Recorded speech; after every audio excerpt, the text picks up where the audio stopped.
Passengers are hoping to spend the rest of the Holy Week outside the metro or even outside the country. And now we'll be getting updates from the Ninoy Aquino International Airport, where our mobile journalist Amy Atienza joins us.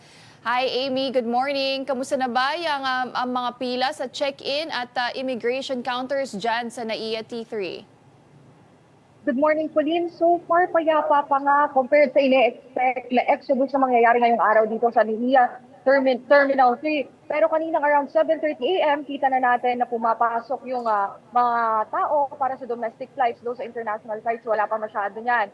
Pagdating naman sa immigration areas, wala tayo nakikitang pila. Kasunod na nga rin yan ng utos ni Pangulong Bongbong Marcos na magkaroon ng 44 immigration lines dito sa NAIA Terminal 1 at NAIA Terminal 3. So yan din yung inanunsyo ni Yuse Claire Castro kahapon.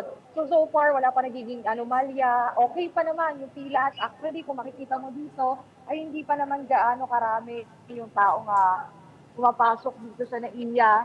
Sakto lang yung dami ng tao at hindi pa nagkakaroon ng kahit anong problema. Ang patuloy na nga lang din paalala ng paliparan, huwag daw magdala ng flammable materials, ng mga patalin, pati na rin ng mga e-cigarettes, pati cigarettes, kasi yun ang higit na ipinagbabawal dito, Pauline.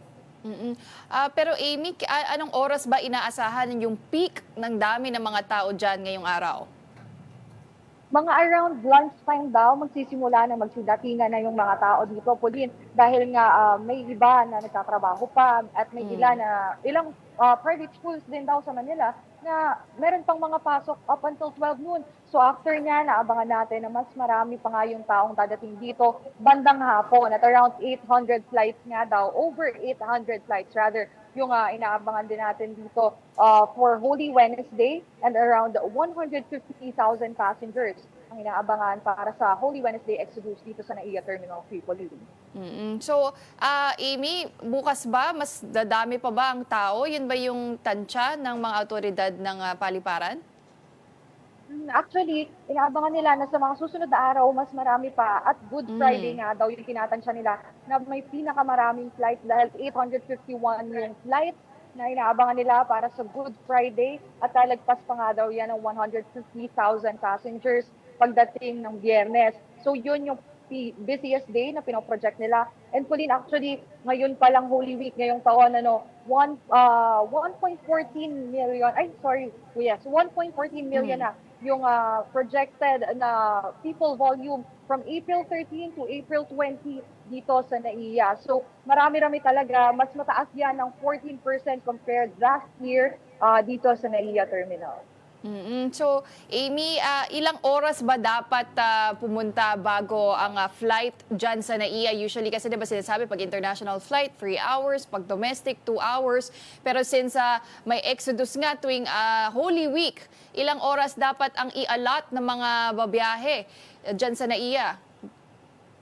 Actually, Pauline, at least 3 to 5 hours na ngayon before the flight. Ang suggested nga din nila, make sure na mag-check-in na online para kapag punta dito, mag-check-in, pipila na lang sila sa check-in, hindi na kinakailangan ng personal check-in. Dahil mabilis-bilis na rin naman yung nagiging proseso dito. Actually, itong sa likod ko, domestic flights yan, at mabilis naman yung nagiging daloy ng tao simula kaninang umaga. So yun yung abiso nila, talagang mag-check-in na and make sure na 3 to 5 hours before ng flight, lalo na sa mga international flights, na pumunta nga ng mas maaga para maiwasan din yung mga delay. And usually naman kapag may announcement sila, bukas naman yung information center dito, pati meron naman din silang speakers for announcements in case lang merong mga delayed flights din for today, Pauline. Oo, and Amy, di ba itong si Transportation Secretary Vince Dizon ay nag-inspect dyan sa NAIA, may onting observations siya and the recommendation. So sa pag-iikot mo dyan, kamusta ba yung sitwasyon sa mga waiting area, sa mga comfort room, umayos na ba? Actually, mas okay na siya compared sa nangyari nung past few days, no? Ngayong mga upuan naman na-utilize na and merong mga aviation personnel dito na nag-iikot-ikot na nga rin para parang i-consult din kasi maraming yung mga bags yung nag-consume talaga ng mga upuan. So pinagsasabihan nila yung ilang mga pasahero na ibaba na muna yung mga bagahe nila or mga luggages, igilid muna para lahat makakaupo sa designated waiting areas. And makikita din natin yan sa screen, no, meron ng OFW lounge na talagang mas nakakatulong para sa ating mga OFWs na magkaroon ng sarili nilang waiting areas. And paglabas kasi niyan, Pauline, sa OFW lounge, so dire-diretso lang, andun na yung immigration nila. So magkahiwalay na yung immigration ng mga inbound, outbound OFWs compared sa mga magbabakasyon na Pilipino outside of the country, Pauline. Alright, sige, maraming salamat para sa report na yan. That was mobile journalist Amy Atienza reporting live from NAIA.